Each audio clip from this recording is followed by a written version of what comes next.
Good evening, everyone. I'm Laura Ingraham. This is the Ingraham Angle from Washington tonight. As always, thank you for joining us. Kamala's demeaning pitch to black men. That's the focus of tonight's angle. A 5-point plan, including weed and money, is how Kamala thinks she's going to win over the black voters that she's losing. But they're smarter than she thinks they are. What would you say to the people that would consider the timing of this proposal as political timing? So first of all, thank you for your question and for being here. I've been in this race about 70 days. You can look at all my work before those 70 days to know that what I'm talking about right now is not new and is not for the sake of winning this election. Oh, okay.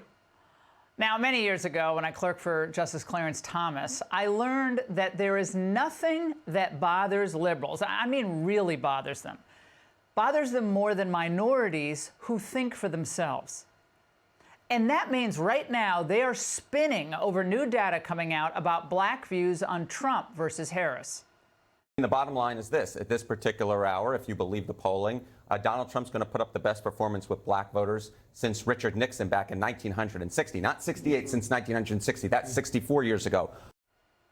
Now, he still only gets, what, 15% or so, the black vote, according to the New York Times poll. But that's a 67% improving of the support he got in 2020. And it's double what he got in 2016. That's called progress. But rather than try to figure out what Trump is saying, what he did previously that resonates, Kamala Harris recites lines written for her by her consultants. Nothing substantive, just trash talk. Look at it in the context of how he actually thinks and talks about black folks in America. This man is dangerous. Not to mention, Roland, let's fast forward to right now. His staff won't let him do a 60 Minutes interview. Now, hold the laughter. This from a woman who hid for most of the campaign and still hasn't held a press conference. Nice try. Now, according to Fox News Power Rankings, Kamala's decline among men, Hispanics, and black voters especially could be decisive factors in states like Pennsylvania and Arizona. Now, that's why Obama embarrassed himself last week lecturing black men. That's still my favorite thing of all last week. About how if they don't vote for Kamala, they'll be considered essentially just a bunch of idiot sexists. Well, that backfired big time. He also threatened to bring Michelle to lecture them. So how does Kamala win back black men?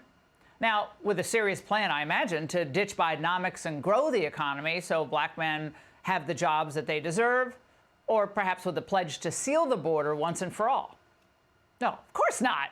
Instead, she's dangling goodies that she knows she can never deliver on.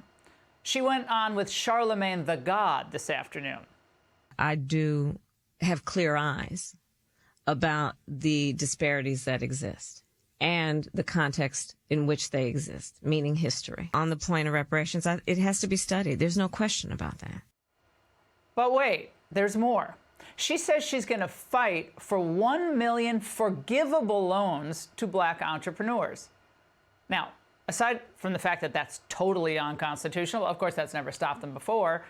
And if none of that works, she hopes that they're going to feel better about the crappy economy and dangerous streets if they at least know they can smoke weed and not be thrown in federal prison.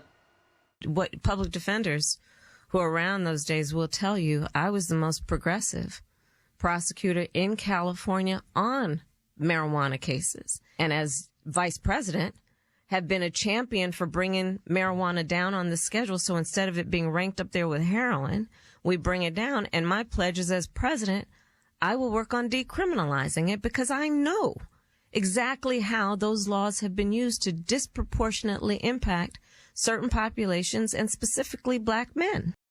Well, didn't she already do that when she was a prosecutor? Did she already throw a bunch of people in jail for weed? Well, she also added on her campaign website the typical gibberish about equity and price gouging on food and groceries. Yeah, that's the same recycled proposal that has been roundly ridiculed, even by Democrat economists. So this all smacks of unseriousness and, frankly, desperation. Now, Obama, again, acted like black men were misogynists for not supporting Kamala. And now Kamala is treating black men like they're too stupid to recognize a con artist when they see one. Hey, Sean Hannity here. Hey, click here to subscribe to Fox News YouTube page and catch our hottest interviews and most compelling analysis. You will not get it anywhere else.